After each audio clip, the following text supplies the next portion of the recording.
Mukhang ordinary USB charger lang to. Pero baka hindi ka maniwala pag sinabi kong kayang i-charge nito yung laptop ko. This is the Anker Zolo A8060. 240 watts USB-C to C charging cable. 6 feet na yung haba niya, kaya hindi ka na mabibitin sa kanya.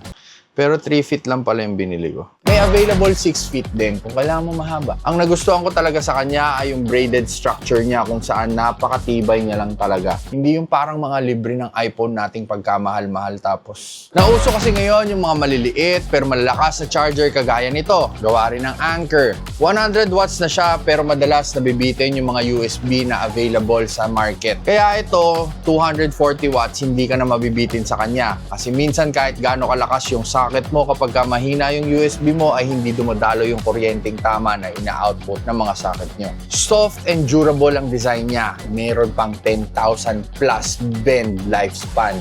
Ibig sabihin, 10,000 mong iganon-ganon bago pa lang siya masisira. At meron din siyang 24 months warranty coverage. Itong Zolo ng Anker, solid na to para sa akin. Mura, suabe, matibay. Ano pa hahanapin mong iba? Check out mo dyan sa baba.